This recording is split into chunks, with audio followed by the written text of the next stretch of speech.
ओम शांति। 29/1/2023 की अव्यक्त महावाक्य रिवाइज 2/12/93। Heading line. नंबर 1 बनने के लिए गुण मूर्त बन, गुणों का दान करने वाले महादानी बनो। आज बेहद के माता पिता चारों ओर के विशेष बच्चों को देख रहे थे। क्या विशेषता देखी?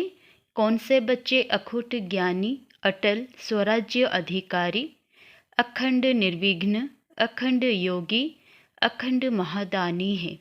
ऐसे विशेष आत्माएं कोटों में कोई बने हुए हैं। ज्ञानी, योगी, महादानी सभी बने हैं, लेकिन अखंड कोई कोई बने हैं। जो अखुट, अटल और अखंड है, वही विजय माला के विजय मणके हैं। बाप दादा ने संगम युग पर सभी बच्चों को अटल अखंड भव का वरदान दिया है, लेकिन वरदान को जीवन में सदा धारण करने में नंबरवार बन गए हैं। नंबर 1 बनने के लिए सबसे सहज विधि है अखंड महादानी बनो। अखंड महादानी अर्थात निरंतर सहज सेवाधारी, क्योंकि सहज ही निरंतर हो सकता है। तो अखंड सेवाधारी अर्थात अखंड महादानी। दाता के बच्चे हो, सर्व खजानों से संपन्न श्रेष्ठ आत्माएं हो। संपन्न की निशानी है अखंड महादानी। 1 सेकंड भी दान देने के बिना रह नहीं सकते। द्वापर से दानी आत्माएं अनेक भक्त भी बने हैं, लेकिन कितने भी बड़े दानी हो, अखुट खजाने के दानी नहीं बने हैं। विनाशी खजाने व वस्तु के दानी बनते हैं। आप श्रेष्ठ आत्माएं अब संगम पर अखुट और अखंड महादानी बनते हो। अपने आप से पूछो कि अखंड महादानी हो, व समय प्रमाण दानी हो, व चांस प्रमाण दानी हो। अखंड महादानी सदा 3 प्रकार से दान करने में बिजी रहते हैं। पहला, मनसा द्वारा शक्तियों का दान देना। दूसरा, वाणी द्वारा ज्ञान का दान। तीसरा, कर्म द्वारा गुणों का दान।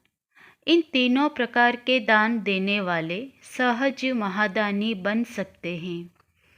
रिजल्ट में देखा, वाणी द्वारा ज्ञान दान मेजॉरिटी करते रहते हो। मनसा द्वारा शक्तियों का दान यथाशक्ति करते हो, और कर्म द्वारा गुण दान ये बहुत कम करने वाले हैं। और वर्तमान समय चाहे अज्ञानी आत्माएं हैं, चाहे ब्राह्मण आत्माएं हैं, दोनों को आवश्यकता है गुणदान की। वर्तमान समय विशेष स्वयं में व ब्राह्मण परिवार में इस विधि को तीव्र बनाओ। ये दिव्य गुण सबसे श्रेष्ठ प्रभु प्रसाद है। इस प्रसाद को खूब बांटो। जैसे जब कोई से भी मिलते हो तो 1-2 में भी स्नेह की निशानी स्थूल टोली खिलाते हो ना, ऐसे 1-2 में ये गुणों की टोली खिलाओ। इस विधि से जो संगम युग का लक्ष्य है, फरिश्ता सो देवता, यह सहज सर्व में प्रत्यक्ष दिखाई देगा। यह प्रैक्टिस निरंतर स्मृति में रखो कि मैं दाता का बच्चा अखंड महादानी आत्मा हूँ। कोई भी आत्मा चाहे अज्ञानी हो, चाहे ब्राह्मण हो, लेकिन देना है। ब्राह्मण आत्माओं को ज्ञान तो पहले ही है, लेकिन 2 प्रकार से दाता बन सकते हो। 1, जिस आत्मा को जिस शक्ति की आवश्यकता है, उस आत्मा को मनसा द्वारा अर्थात शुद्ध वृत्ति वाइब्रेशंस द्वारा शक्तियों का दान अर्थात सहयोग दो। नंबर 2, कर्म द्वारा सदा स्वयं जीवन में गुणमूर्त बन, प्रत्यक्ष सैंपल बन, औरों को सहज गुण धारण करने का सहयोग दो। इसको कहा जाता है गुणदान। दान का अर्थ है सहयोग देना। आजकल ब्राह्मण आत्माएं भी सुनने के बजाय प्रत्यक्ष प्रमाण देखना चाहती है। किसी को भी शक्ति धारण करने की व गुण धारण करने की शिक्षा देना चाहते हो तो कोई दिल में सोचते, कोई कहते कि ऐसे धारणा मूर्त कौन बने हैं, तो देखना चाहते हैं, लेकिन सुनना नहीं चाहते। ऐसे 1-2 में कहते हो ना, कौन बना है, सबको देख लिया। जब कोई बात आती है तो कहते हैं कोई नहीं बना है, सब चलता है, लेकिन यह अलबेलापन के बोल है, यथार्थ नहीं है। यथार्थ क्या है? फलो ब्रह्मा बाप। जैसे ब्रह्मा बाप ने स्वयं सदा अपने को निमित्त एग्जाम्पल बनाया, सदा यह लक्ष्य लक्षण में लाया, जो ओटे सो अर्जुन, अर्थात जो स्वयं को निमित्त प्रत्यक्ष प्रमाण बनाता है वही अर्जुन अर्थात अव्वल नंबर का बनता है।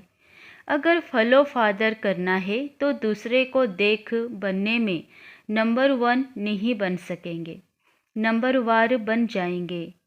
नंबर 1 आत्मा की निशानी है। हर श्रेष्ठ कार्य में मुझे निमित्त बन औरों को सिंपल करने वाले सैंपल बनना है।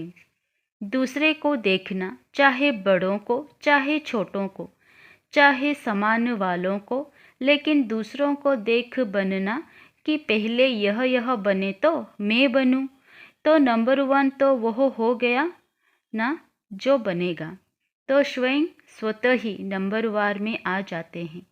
तो अखंड महादानी आत्मा सदा अपने को हर सेकंड तीनों ही महादान में से कोई ना कोई दान करने में बिजी रखता है। जैसा समय वैसी सेवा में सदा लगा हुआ रहता है।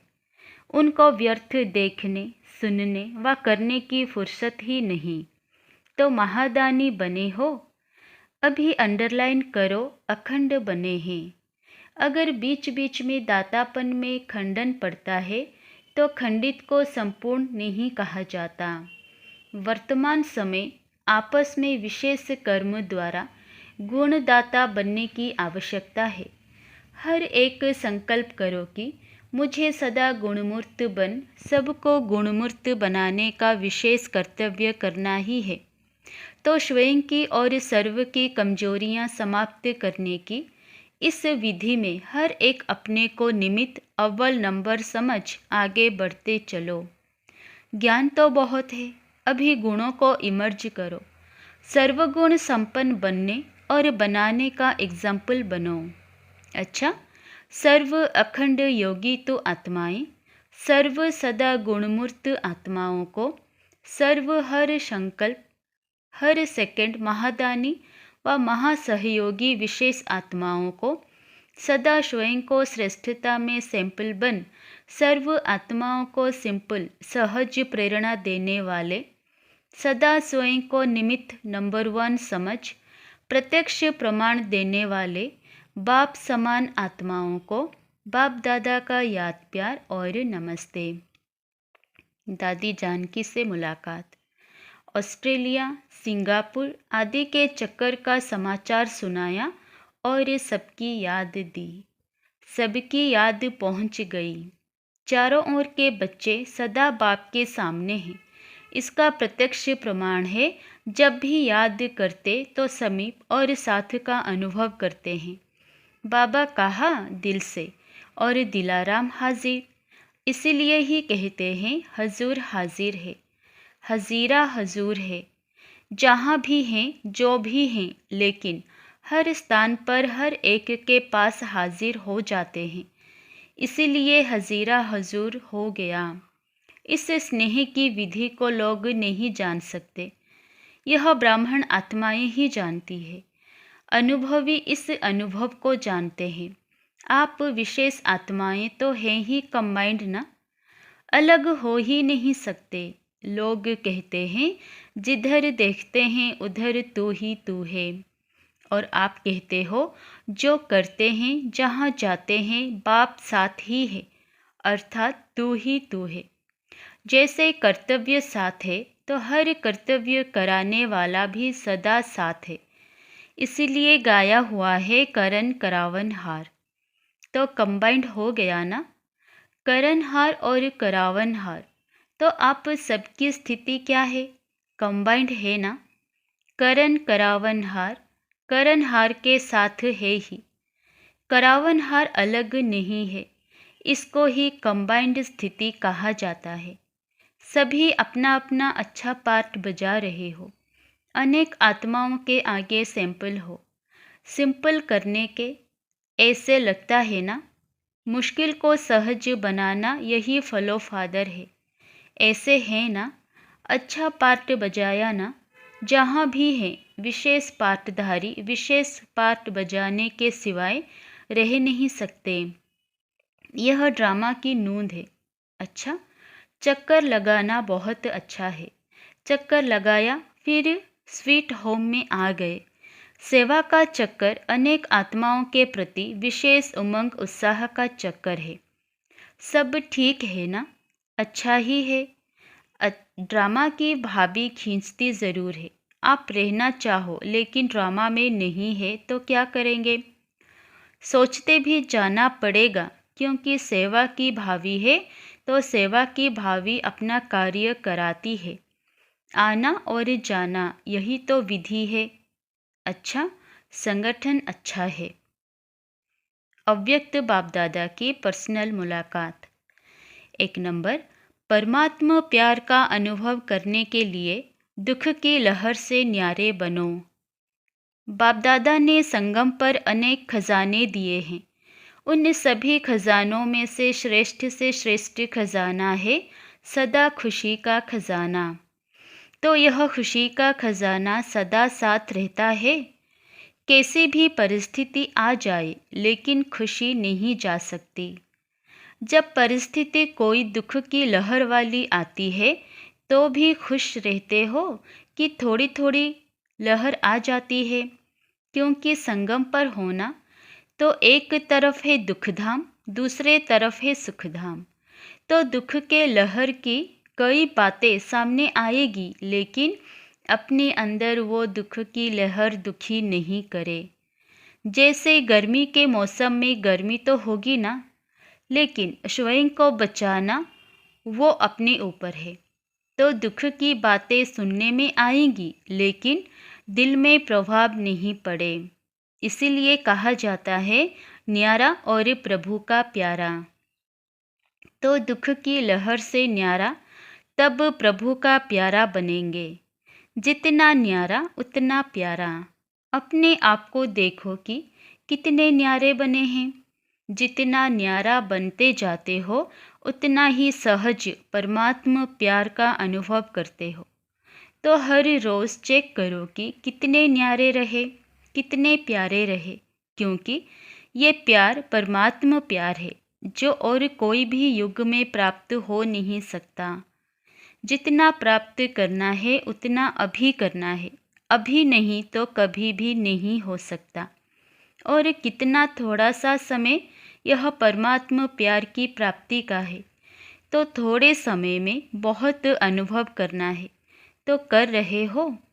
दुनिया वाले खुशी के लिए कितना समय संपत्ति खर्च करते हैं और आपको सहज अविनाशी खुशी का खजाना मिल गया। कुछ खर्चा किया क्या? खुशी के आगे खर्च करने की वस्तु है ही क्या जो देंगे? तो यही खुशी के गीत गाते रहो कि जो पाना था वो पा लिया ना। तो जब कोई चीज़ मिल जाती है तो खुशी में नाचते रहते हैं। दूसरों को भी यह खुशी बांटते जाओ। जितना बांटते जाते हो उतना बढ़ती जाती है, क्योंकि बांटना माना बढ़ना। तो जो भी संबंध में आए वह अनुभव करे कि इनको कोई श्रेष्ठ प्राप्ति हुई है, जिसकी खुशी है, क्योंकि दुनिया में तो हर समय का दुख है और आपके पास हर समय की खुशी है। तो दुखी को खुशी देना यह सबसे बड़े से बड़ा पुण्य है। तो सभी निर्विघ्न बन आगे उड़ रहे हो या छोटे छोटे विघ्न रोकते हैं? विघ्नों का काम है आना और आपका काम है विजय प्राप्त करना। जब विघ्न अपना कार्य अच्छी तरह से कर रहे हैं तो आप मास्टर सर्वशक्तिमान अपने विजय के कार्य में सदा सफल रहो। सदा यह याद रखो कि हम विघ्न विनाशक आत्माएं हैं। विघ्न विनाशक का जो यादगार है उसका प्रैक्टिकल में अनुभव कर रहे हो ना। अच्छा, नंबर 2, अचल स्थिति बनाने के लिए मास्टर सर्वशक्तिमान का टाइटल स्मृति में रखो। स्वयं को सदा सर्व खजानों से भरपूर अर्थात संपन्न आत्मा अनुभव करते हो, क्योंकि जो संपन्न होता है तो संपन्नता की निशानी है कि वो अचल होगा, हलचल में नहीं आएगा। जितना खाली होता है उतनी हलचल होती है। तो किसी भी प्रकार की हलचल, चाहे संकल्प द्वारा, चाहे वाणी द्वारा, चाहे संबंध संपर्क द्वारा, किसी भी प्रकार की हलचल अगर होती है तो सिद्ध है कि खजाने से संपन्न नहीं है।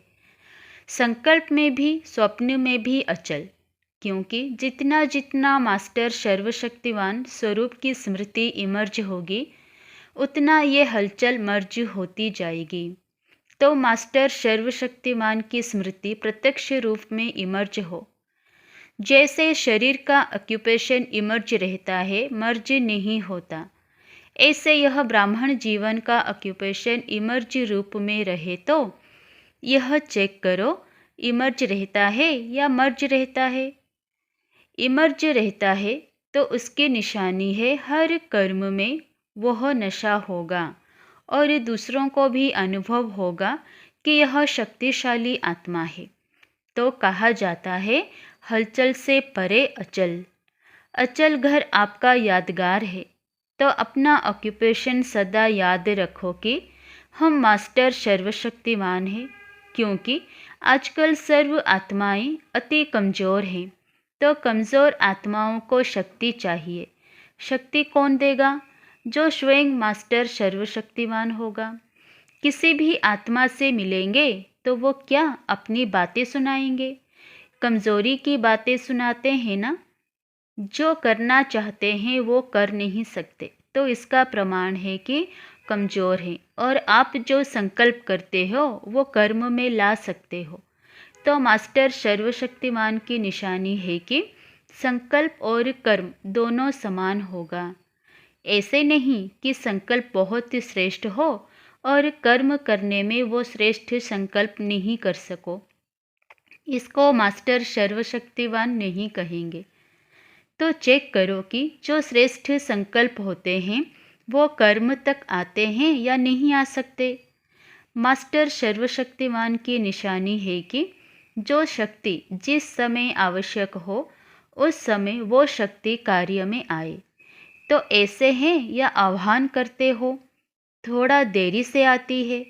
जब कोई बात पूरी हो जाती है, पीछे स्मृति में आए कि ऐसा नहीं ऐसा करते, तो इसको कहा जाता है समय पर काम में नहीं आई। जैसे स्थूल कर्मेंद्रियां ऑर्डर पर चल सकती है ना, हाथ को जब चाहो जहाँ चाहो वहाँ चला सकते हो। ऐसे यह सूक्ष्म शक्तियाँ इतने कंट्रोल में हो जिस समय जो शक्ति चाहो काम में लगा सको। तो ऐसी कंट्रोलिंग पावर है। ऐसे तो नहीं सोचते कि चाहते तो नहीं थे लेकिन हो गया। तो सदा अपनी कंट्रोलिंग पावर को चेक करते हुए शक्तिशाली बनते चलो। सब उड़ती कला वाले हो कि कोई चढ़ती कला वाला, कोई उड़ती कला वाला, वह कभी उड़ती कभी चढ़ती कभी चलती कला हो जाती है।